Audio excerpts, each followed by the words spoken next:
جنابه چی جناب قادر نادر بله قادر نادر ئەیدوێنێ قسەمان نەکرد وتمان گۆسبەی سەعەت 11 بکە سەرچاوم جانەکەم سەرسەرم ئەمریکا قوربان وەڵا ساڵم ئەمریکا براکەم کاک زیاد ئێوەش سەرۆک لیستی یەکێتی لە پەرلەمان وایاننا بەڵێ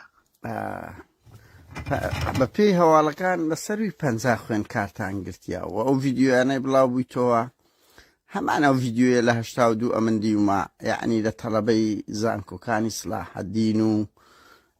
سلێمانی دەدرانی چۆن بەعسیەکان لە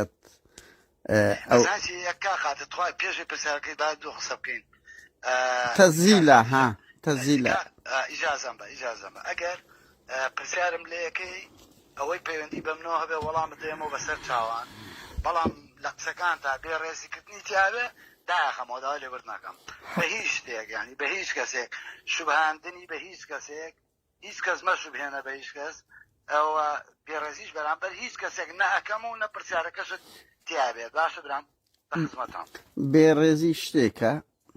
بەراوردکردن شتێشکەیە یعنی هەندێک شت هەیە بەعس قانونی تر بوو لە ئێوە ئەوە بێڕێزی نییە بەڵام بەعس فاشی تر بوو لە ئێوە ئەوە شتشکەیە هەندێک شت هەیە ئەتوو ناتوانێ بێڕێزی جوێندانە کاک زیاد تکایە بە من ئەوەی ئێستا دیتیتم لە ڤیدیۆ ئەو ئازار و ئەشکەنجەدانەی پۆلیس دەیکا لە بەرامبەر خوێندکارە هەمان ئەو شتم دیکە لە دەوائیری ئەمنەکان کە لە 82 خەڵک خۆپیشاندا ئەوە بێڕێزی نییە کاک زیاد کۆمنتارت چییە لەوەی خوێندکار بە شێوەی سلمی دێتە سەجادە دەیانگرن یعنی ئەوە باشەوانە چیان کردیە دەیانگرن تا ئەشکەنجەیان دەدەن شوێن بزریان دەکەن یعنی هۆکاری چییە تۆ کادیرێکی دیاری ئەو حیزبەی و حیزبەکەی تو باڵا دەستە لەو منتیقەیە بەڕێزم وەک خۆت وتت من ئەندامی پەرلەمانی کوردستان و لە فراکسیۆنی یەکێتی نیشتیمانی کوردستان و سەرۆکی فراکسیۆنم بەسەبارەت بە خۆپیشاندانی خوێندکاران هەموو کات خۆپیشاندانی خوێندکاران هەموو خۆپیشاندانەکان هەموو ئازادیەکان لای ئێمە و لای حیزبەکەی من باسی حکوومەت ناکەم لای حیزبەکەی من ئازادیەکان هەموو هەوڵەکانمان بۆ ئازادیەکان فراهەم بکرێ و لە ڕابردووشە بە جۆرێک کردومانە لەو سنوورێکی یەکێتی نیشتیمانی کوردستان تیا باڵا دەست بووە ئازادیەکان ئازادی ڕۆژنامەگەری ئازادی تاگ ئازادی ڕادەربڕین ئازادی خۆپیشاندان هەبووە کە ئەمە سەرۆریەکەی بەڕێی من بۆ یەکێتی نیشتیمانی کوردستان ئەگەرێتەوە ڕەنگە لە ڕابردووشە سەرێشەشی بۆ دروست کردێتین بەڵام ئێمە وا سەیرەکەی ئەمە استراتیژیەکە و سەرۆریەکەی بۆ یەکێتی نیشتیمانی کوردستان ئەگەڕێتەوە سەبارەت بە خۆپیشاندانی خوێندکاران و هەر توێژی تری لا و کۆمەڵگا خۆپیشاندان بە شێوەی سلمی و بە شێوەی لە چوارچێوەی یاسا بەلای ئێمەوە ئەرچیشی پیرۆزە و جۆگرتن لێ شەرەفمەندانەوە پێویستە بە دوواداچوون بکرێ بۆ داواکاریەکانیان و داواکاریەکانیان جێبەجێ ئاخر ئەتون نەکە کاک زیاد ئەگەر مەزالم بە بۆی جواب پرسیارەکە دەمەوە نمونەشمان لە بەردەسە کە پارساڵ خۆپیشاندانی خوێندکاران لەسەر مەسەلەی دەرماڵک ئەنجام درا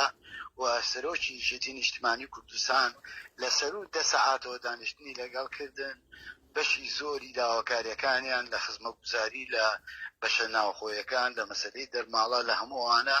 هەوڵ دراوەی کە پێویستە نەک وەکو حکوومەتیش وەکو یەکێتی نیشتیمانی کوردستانیش بۆیان جێبەجێ بکرێەوە هەوڵ بدرێت لە ڕێگەی تیمەکەی لە حکوومەت و لە ڕێگەی فراکسیۆنەکەشەوە هەوڵ بدرێت کە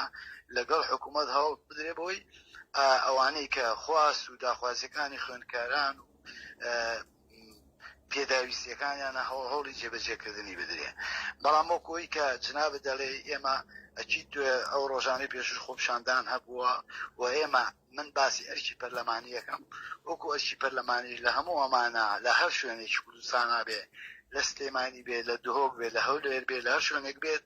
ئەرکی پەرلەمانی خۆمان بە دوواداچوون جێبەجێ ئەەکەین بۆی لە هەر شوێنێکە پرسیار لەوە بکەین کە ئایا ڕێگری لەو ئازادیانەی خەڵک لەکوێ هەبێت ئێمە قسەی خۆمانی لەسەرەکەین ئەوە سیاست و بەرنامەی یەکێتی نیشتیمانی کوردستانە. کاک زییا بە قوربان بەشێک لە قسەکان ئەمە ڕاستە هەمومان با بۆ ئەوی خەڵکی ئەمیش لەگەڵت دام ئەوەی لە دەڤەری سەوس ئازادی هەیە لە زەرد نییە ئەوە منتەهین یعنی پێویستیش ناکە هەموو دەم باز بکرێ شتەکە ئەوەندە گەورەیە دیارە بەڵام کاچی من پرسیارەکە لێ یەکەم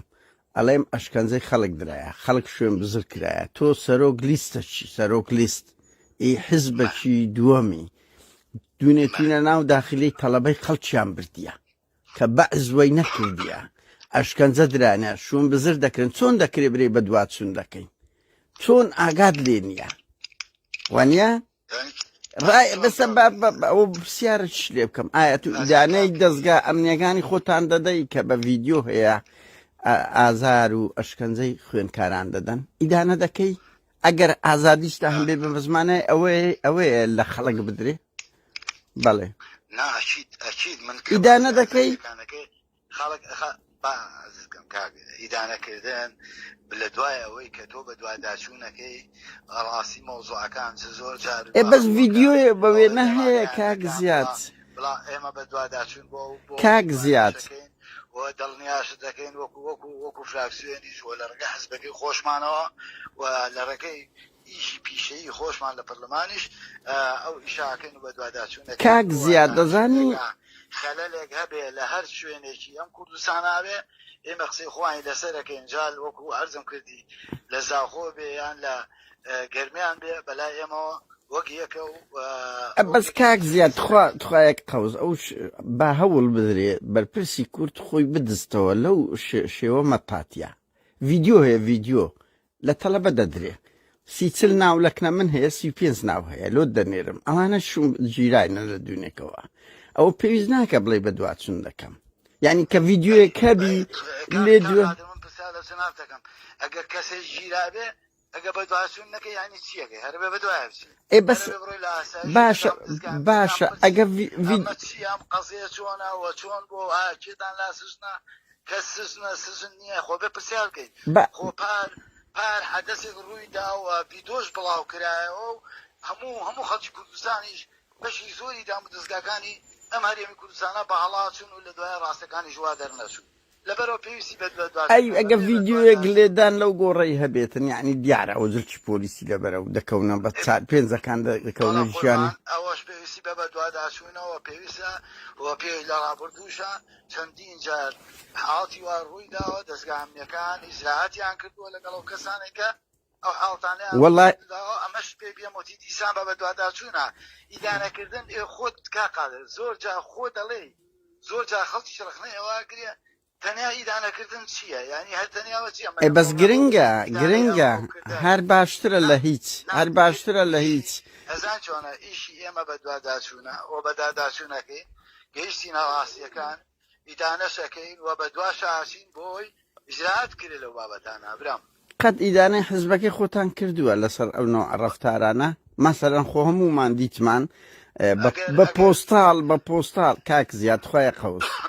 من بۆ خۆم 2 ساڵ لەمەوبەر بوو بە پۆستاڵ یەکێک لە کارمەندەکانتان وەرگەڕاجیانی خوێندکاران بووە هەڵڵایەک وەچی ئەوی مامۆستای سلێمانی کە چیار ئەو کەسە ئەمن بۆ خۆم کاگرانزەر گراوی قسەمان لەگەدە کرد بە کەیف خۆی ئەوە بوو 1000 جوێنیشی بە ئێمە دەداوە یعنی دەنگەشمان بڵاو کردەوە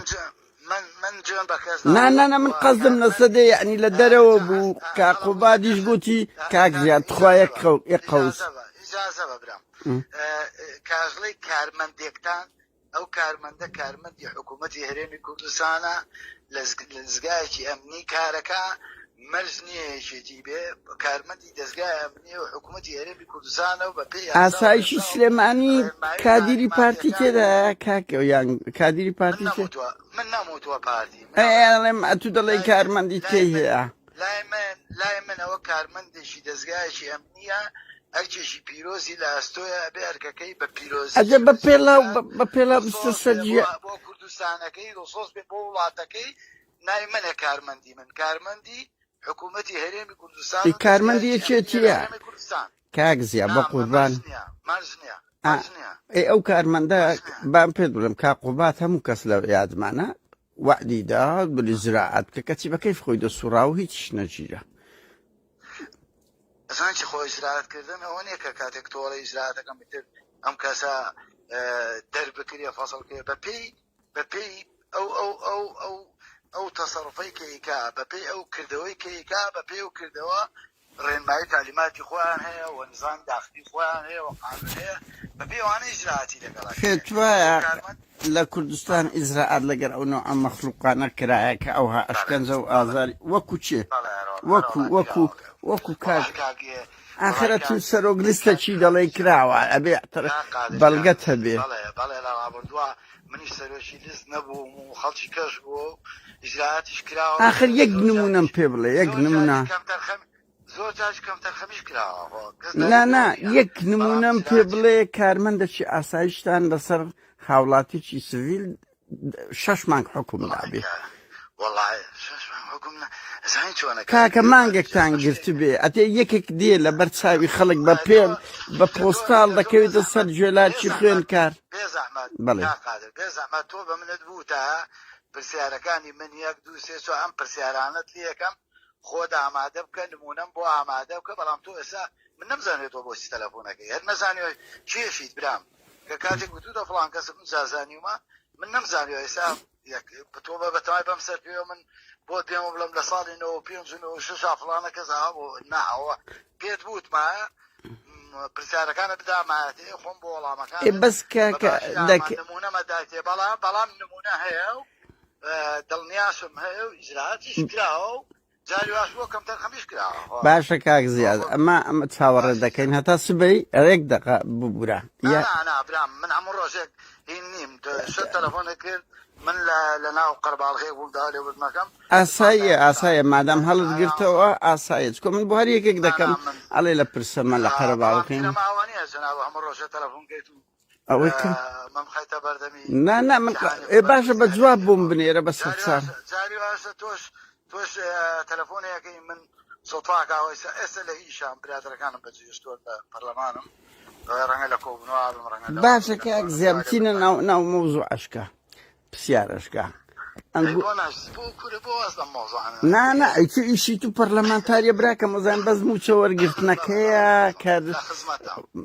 سەرساوی من دەست خۆش بێ کە ئەوە جوابە دێەوە ئێمەش ئەوە دەبینی بە گفتو کاک زیە هەست پێ ناکە یعنی پەرلەمان زۆر ئاستی دابەزی هەروە دەکەن درێژ دەکرێتەوە بڕوا ناکەم هیچ پەرلەمانێک لە دنیا هەندی پەرلەمانی کوردستان لەو 30 ساڵە تەمەنی خۆی درێژ کردەوە کە بوویتە ئاستی بەهەڵە تێمەگە ئەگەر بڵێین گاڵتە جاری خەڵک تەنانەت ئەم بیرماوەنیان 95 بوو هەمومان لە هەولێر بوو یەکێک لە سەرکردەکانی پارتی گوتی با لە مەیدانی حیوانان کۆبینانی بە خۆیان ئستەفزازیان کرد ئەو هەموو درێژکردنەوە لۆچی ئەو هەموو بێیاساییە لە دام و دەستگایەکی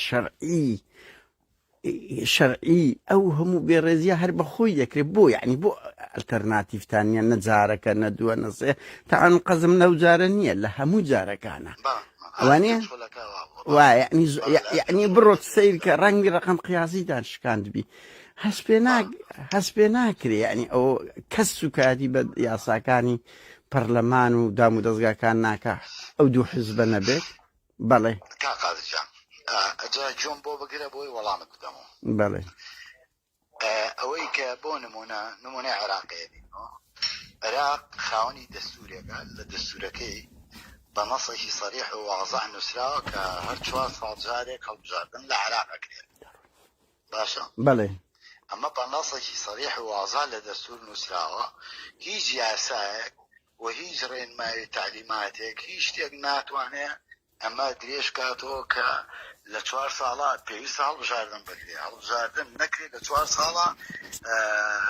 پێشێرکاری دەستوریە بەڵام ئێمە لە هەرێمی کوردستان یەکەم خاڵیان بۆ ئەوە ئەگەڕێتەوە کە لە هەرێمی کوردستان ئێمە خاوەنی دەستورێک بین بەداخەوە لە چەند ساڵی ڕابردووان نەمانتوانی لەم هەرێمە دەستورێک بنووسینەوە هەرێمی کوردستان بێتە خاوەنی دەستورێک هەموو دەسەڵاتەکان لەو دەستورات یاری بکرێت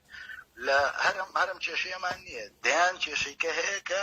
بەهۆی نەبوونی دەستورەوە ئێمە کێشەی گەورەمان ئەجاوە پاساو دەدا پاساو دەدا بەڵێ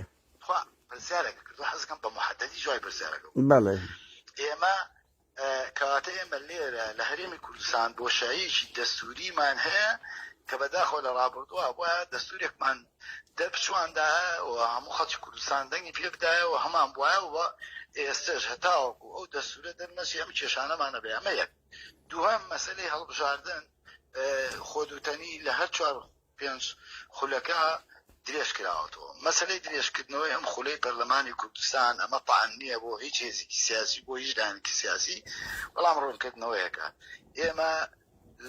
ئێمە یەکێتی نیشتیمانی کوردستان و پارتی دیموکراتی کوردستان اتفاقێکی سیاسییان هەیە بۆ پێگەنانی کابینەی نوێمی حکوومەتی هەرێمی کوردستان لە 2019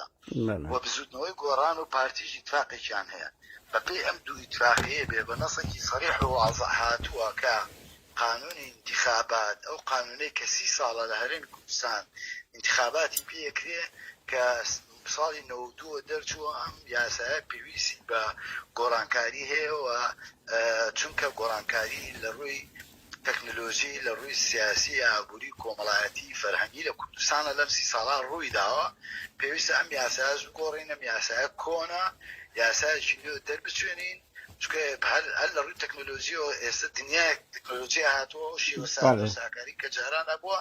نەمێنێ. ئەوە کۆمەڵی ملاحەزاتیش ئێمە لە هەرێمی کوردستان لە ڕابردووە لە ماوەی 30 ساڵە بە یەک بازنەی هەڵبژاردنمان کردووە. ئێستا بۆمان دەرکەوت کە یەک بازنەی لە هەڵبژاردن ناتوانێت هاوسەنگی لە نێوان نوێنەرایەتیکردنی هەموو ناوچەکانی کوردستان دیاری بکە. ناهاوسەنگیەک هەیە. دووهەم مەسەلەی پێگاتەکان لە هەرێمی کوردستانە هەیە کە دیسان پێگاتەکان ئەمە مەبەستمانە لە یاساکە گۆڕانکاری بەسەر بێت، پێگاتە نوێنەری ڕاستەقینەی خۆی دیاری بکە و نوێنەرایەتی هەموو پێگاتەکانی هەرێمی کوردستان بکە و ئەو تۆماری بایۆمەتری کە ئێمە هەڵبژاردنمان پێکردووە تۆمارێکی کۆن و بخۆت نییە. خۆ دەزانی لە ئەی پارتی کاک زیاد خوا بەس ئەمە منتەهین لەو دوو خاڵەی ئەم دوو سێ دێڕێتەوەکەم بەڵێ لە تۆمارەکە لە هەڵبژاردننی ڕابردوو یەکێتی و پارتی دیامەکران بۆی کە تەزویریان کردووە گزی و فزیەکەن. ئێمە لە یەکێتی نیشتیمانی کوردستان ئەمانەوە ئەو ڕاستکەینەوە جارێکی کە هیچ انتخاباتێ بە گزی و فزی نەڕوە، بۆیە بە باشمان زانیوە کە ئەمە پاک کرێتەوە. لە ئێستاش ئەگە پاک نەکرێتەوە بۆی نەڵەن بیانووی دواخستنی هەڵبژاردنە دوا ئاماری بایۆمەتری عێراقی 2021 هەڵبژاردننی پێکراوە ئەوە بهێنرێت کاری لەسەر بکرێت. ئەمانە ئەبواە ئێمە هێز سیاسەکان بەیەکۆ ڕێبکەوتینایە لەسەری، بەڵام نەوانتوانی چێ ڕێگرا کاکە لەو شتەیە ئەتو دەڵێ ئەخر چێ ئەخر ئەزانکە ئەو شمولی قسەکردنە مۆدیری نەما ئێستا گۆڕانوە دەڵێ وەنیە ئێمە پارتی گۆڕان کۆمەڵ یەکگرتوونەوەی نێدانیشتوی چی کام حزب ڕێگرە لە پاککردنەوە کاک زیاد خوایە قەوس خەڵکمان تەقدیم کرد جوابیان پرسیارەی توەیە پرۆژەیەکمان تەقدیم کردووە. ئێمە کۆمەڵ یەکگرتوونەوەی نوێ ئەوانەی لە گۆڕان جیابوونەوە ئەوانەی لە نەوەی نوێ جیابوونەوە هەمووی امزامان کردووە پێشکەشمان کردووە کە هەمواری ئەم یاسایە بەم شێوەیە بکرێت. هەموو هێزێکی سیاسیش ئەم قانونانە ڕەهەندی نیشتیمانی ئەی ڕێی پارتی چییە لەسەوەی لیستی پارتی چییە؟ ئەوە چاوەڕێن تاکو ئێستا نەگەیشتینە دەرەکەوتن چاوەڕێن ڕێبکەوین و بۆی بە قانونیش تازە انتخابات بکەین. یعنی بەو مەفهومە بێ پارتی تاکە حیزبە ڕێگرە لەوەی یاسای گزی و فزی تەسویر و ئەوە پێکاتەکان دەستکاری بکرێتن ئەو دەیوێ هەر بە کۆن بەردەوام بێتن. بەپێی ئەو گوتێکی بچکۆ هەموو حیزبەکان قبول یاداشتان داوە تاکەشت خەڵک ئاوە پرسیاری دەوێت کاک بەڵا پرۆژەیەکمان تەقدیم کردووە بۆەوەی بەناس پێ و بڵێم یەکێتی نیشتیمانی کوردستان گرتوون نەوەی نوێ کۆمەڵ ئەوانەی جیابوونەتەوە لە گۆڕان لەبەر گۆڕانی ئەو بەشەی تریان خۆشیان پرۆژەیەکیان تەقدیم کردووە کە هەر نزیکە لەو پرۆژەی ئێمە هەموو ئەمانە داوامان کردو بەم شێوەیە لەسەر شتێک ڕێکەوتوین کە لە تەواو پێک دێ پرۆژەیەکە تەقدیممان کردووەوە چەندین جاردانیشتوین لە هەموو هێز سیاسەکان لەگەڵ پارتیش نەگەیشتوینێتە ڕێکەوتن. ئێستا چاوەڕێەوەین پارتیش لوتە بنوێنێ لەبەرەوەی ئەم قانونە ڕاندی نیشتیمانیە بێ هەمووان بزانین لەسەری ئەوش بێت لەگەڵمان بسازێ بۆی لە داهاتوێکی نزیکا کاک زیاد دەستخۆش پەیامەکە گەیشت کە پارتی تاکە حیزبە دەیەوێ بەردەوام بێت. کاک زیاد بچینە سەر پرسیارەشکە. ئەو ڕۆژە کاک پافل گوتی بکوژانی شەهید موراد جیرانە وایانە لە دیدارەکەی لە کەناڵی ڕوودا هیچ معلوماتێکم من ئێ باشە سەرۆک حیزبەکەت وە دەڵێ عەدەسە چی وا گەورە ئەڵێ ئەوە ئەگە بکرێ پرسیار لە دەستگامیەکان بکەی بەخوا کاک ئەتونوێنەری حیزبەچی هەژدە پەرلەمانتارن وایانە هەڵە نەبم تۆ دەبی قوربان بیستدوین بەڵێ بیستدون بەهەرحاڵ بیستدون ببوورە ئی خولەکەی تر هەژدە بوو بە هیوانیم لە خۆتان زیاد بن دەگەڕێ سەر نشات و جمجۆڵ و هاوڵاتی هەرێمی کوردستان دەنگمان بەهەرحاڵ نامەوێ بچمە سەرەوەی ئەوە بۆ خۆتانە هەموو حزبێک هەوڵ دەدا ئەندامی زیاتر بێ بەڵام تۆ نوێنەری وانی واتە دەبێ وەکو بەرپرسەکی باڵای ئەو حزبەی چۆن ئاگات لە ڕووداوەکی وایان لە لێدوانێکی وای سەرۆکەکەت نییە کە دەڵێ گیراون دەکرێت پێمان بگوترێ چێ گیراون ناویان چیە و ئیجراعەتەکان بەرەو چێ ڕۆی کاقادجان حەزب خۆتەزانی دامەزراوەی و مؤسساتی هەیە هەموو کەسێک لە حزبێکی سیاسیە ئاگاداری هەموو جومگەکانی حزبەکە نییە من ڕووداوی وا گەورەوە نییە کاکەوە ئەگەرەوەی پەیوەندی بە دەستگامیەکانەوە هەیە و خەڵک چیراوە نەچیراوە من هیچ ئاگاداری نیم و داوا لێ نەکەمەوە لە دەستگامیەکان پرسیار بکەی ئەوان وەڵامت بدەنەوە بەڵام من دڵنیام جەنابی سەرۆشی حیزبەکەم ئەوەی کە بیڵێت ئەڵبەت شت بووە یان بۆ یان ئیجراعات دەکرێت بۆ یاوتێت ئەبەس کاک زیاد ئەوە عەدەسێکی بچووک نییە و ئاگا لێ نەبی هەموو خەڵک دەبێ ئاگای لەو شتانە بێ وەنیا یعنی ئەوە عەدەسێک بەسەری کاقادر نه ئاگام لە ئیشی سەریمە تێمەکتن تخوا لەناو پەرلەمانیش لە دووسێ لیژنەی ناوخۆ هەیە پێشمەرگە هەیە من ئەندامی ئەو لیژنانەش نیم ئەچینە بەسەر چاوەڵام مەدایتەوە بەس قادەزانین چی ئەسا هەموو کادیرێکی دیارەکێتی و پارتی دەبێ ئاگاداری ڕووداوە گەرما و گەرمەکان چکونێنەری ئەو حزبەیە پرسیاری ئاراستە دەکرێ وایانە عەدەسێک و تیرۆری ئەو گروپەی ڕانیەی بەڵێ خۆ پەیوەندیان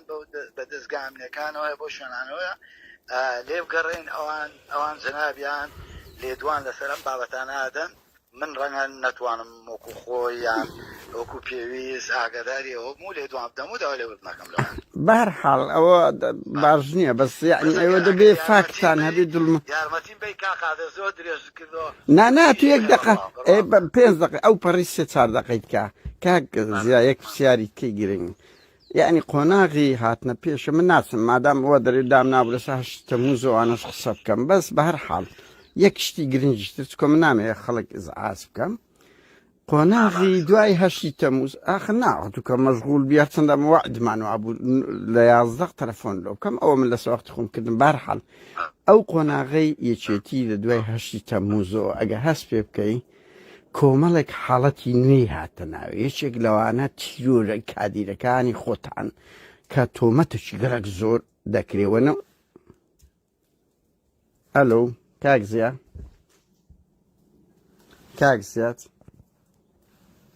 کاک زیاد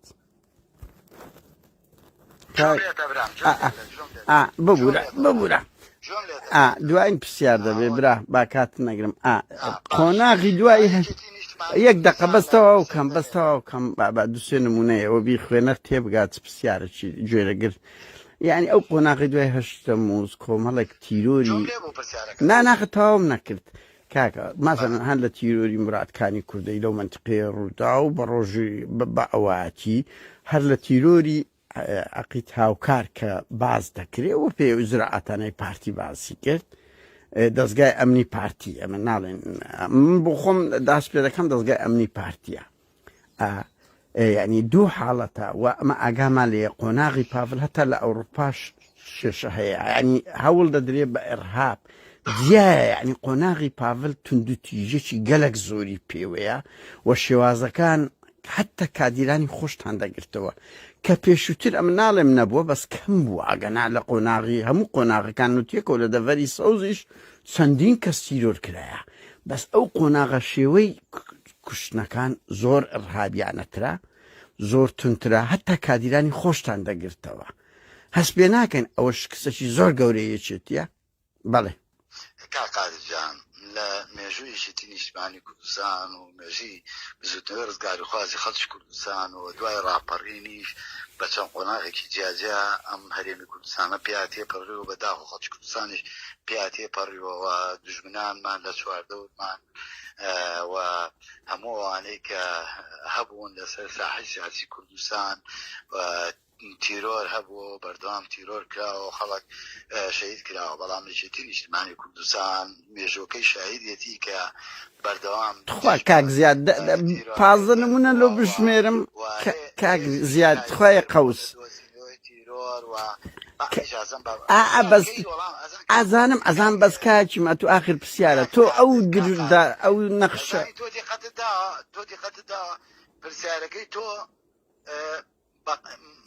دوور و درێژترە لە وەڵامەکانی ئەوەی کە نا بەس کاک زیاد ئەوە لە هەموو دنیا وایە پرسیارەکەی من جواب دەدەمەوە کاک من جوابم لە باسی منی جواب دەیتەوە نا جواب نە ئاخر ئەمە بێزار بووینە ئەوە 32 ساڵە جێمەنا یەکێتی نیشتیمانی کوردستان ئەوەیە ئازادیە و هیچ تیرۆری نیە ئەم 15 ناوت لۆ بژمێرم لە نوتیەکەوە تا ئێستا لە قۆناغی تاالەبانی لە بۆ ئێستاکە ئەو حەزبە بە تاریخی خۆی 26,000 شەهیدی داوە باشە بەس ئەو شەرعێتی پێ نادە تیرۆر بکرێ هەموو دقەیەک بە شانازیەوە بڵێن ئەوە مێژوەکەیەتی باشە باش خۆ ئەو مێژ تیرۆر بووە یەکێتی نیشتیمانی کوردستان دەستێکی پۆڵاین بۆ ڕوبەڕووبوونەوەی تیرۆر یەکێتی نیشتیمانی کوردستان لە هەموو قۆناغە جیاجیەکان لە پێشەوەی بەرەنگاربوونەوەی تیرۆر و داژیکاری ئەم خاک و وڵاتە بووە بە نمونە شەڕی داعش بووە کە زۆرترین و باشترین لە فەرماندەی بەس ئەوان کاوە دووشتی جیا کاک زیاد کاک زیاد بە قوربان ئەو دووشتی جیایە ئەنگۆ بەوان بەو وشیۆنی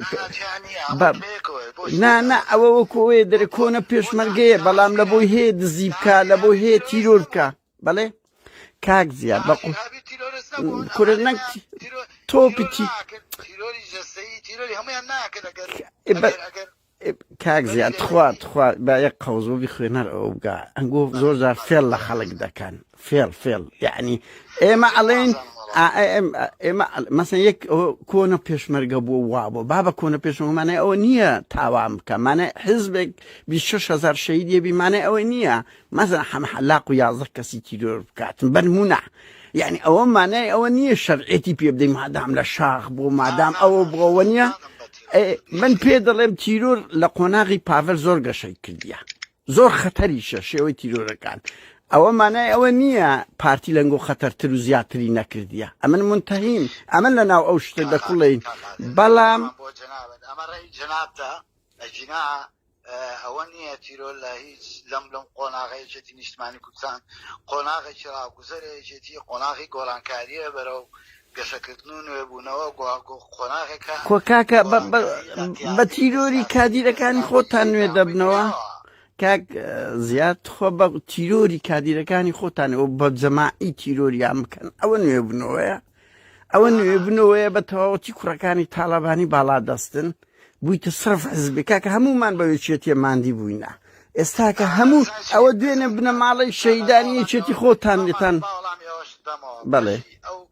بەشی گەورەی ئەو مێژوەیەکێتی نیشتیمانی کوردستان کە هەموو خەڵکی کوردستان شانازی پێوەکە زۆرترین قوربانی داوە 26,000 شەهیدی پێبەخشیوە مامجەلال قیادەی کردووە مامجەلال بەشە گەورەکەی ئەو مێژوەیە کوڕی مامجەلالیش بەشێکە لەو مێژوە لەناو ئەو مێژوە بووە و کوڕی وەڵا هیچ کاکە زیاتی چێتی کۆنگرەیەکێتی نیشتیمانی کوردستان دەنگی وەرگرتووە و بۆتە سەرکردە و سەرکردایەتی حیزبەکە دەنگی پێداوە و کردوێتە سەرۆکی و حیزبە یعنی ئەمە نییە کاک زیاد بە قوربان حیزبەکە ئەو دەسەڵاتەکانی بەکارێنێ کاک زیاد دوان شت باکاتن نەگرم وەڵا براکەم هیچ بەو شێوە نیە یەکێتی بە فکری چەپ و مارکسی گەشەی کرد کۆمەڵە پێڕاگەیان دژی سیستەمی بنەماڵەیی لە قۆناغی تاالەبانیش هەموو ئەولادەکانی تاالەبانی چاردەوروبەری هاتنە دەسەڵاتەکانیان لە زۆر مەکتەب سیاسی زیاتر بوو فێڵک بوو لە میلەت کرا ئەبێ بەڕاشکاوی ئەوە باز بکرێ و دوو ئەتوو بازە چ کۆوە دەکرێت لاهور شێخ زەنجی یەکەم دەنجی هینا دەرتان کردە دەرێ بە قوربان بە چ پێڕ یعنی ئەم لە بۆم نییە پاڤێل بە شەو ڕۆژێک دەبتە سەرۆک کۆمار سەرۆک حزب براکە مەلا مستەفا لە شێستەکان وای نەکردیە کا قادرجان ئێمە بۆ هەوایە ناژین کە لە ساڵی 76 چۆن ئێ بەس ناوی سەتا بیستی مەبادیعەکانتان جێبەجێ بکرێ بەڵێ جو لەم برا بگرا ئێمە حزبێکی سیاسین و لەگەڵ قۆڵانەکانی خەبات و تێکۆشانی میلەتەکەمان گۆڕانکاری لە سیاست و استراتیژی حزبەکەشمانەکەین و ئەوە قۆناغێکی تازەیە و ئێستا خەبات و تێکۆشانی مناکری هەر بۆ چاوەسێ یعنی ببتە بنەماڵەی ئاساییە حزبێکی اشتراکی بۆ هەر لەسەر ئەوە بڕۆین و حزبێکی چەپ بووین و بەڵێ شانازیش بۆەکەین لە قۆناغەکە چەپ بووین و ئەم حزبەشمان لە گەشەکردناوە جێ ئومێدی هەموو خەڵکی کوردستان بووە بەڵام قۆناغ بە قۆناغ لە قۆناغی شڕێکی ئەم حزبە بوو بە حزبێکی سۆسیال دیموکرات و لە قۆناغی کەشە وا پێویستە کاکە حزبەکە ڕێک بخرێتەوە بە سیاست و استراتیژیی تازە بێتەوە کایە ئەمە ڕەنگە بە ئاسانی منێکی کادر ئیسعابی ئەمەنەکەم حاڵتیی ناتەبیعی نییە و هەمووشی ببتە بنەماڵەی کاکسیات تەبیعیە ئێستا ببتە بنەماڵەی مەسەن سەرنەوەکانی تاالبانی برای محەممەد هەموو شتەشیان بەدەستە ئەزای کاکێ بە سروش دوایە من تەمەنم 5 ساڵ بۆ باوکم شەهید بووە بەڵێ ڕۆحی شاد بێت بەڵێ باوکم لە مۆسەڵایەدام کراوە بەڵێ ڕۆحی شاد ڕەنگە ڕاستە من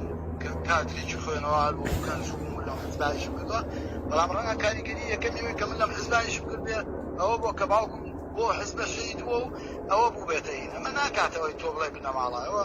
کاک بابڵکوڕی مامجەلالە دەستێکی ئەمینن و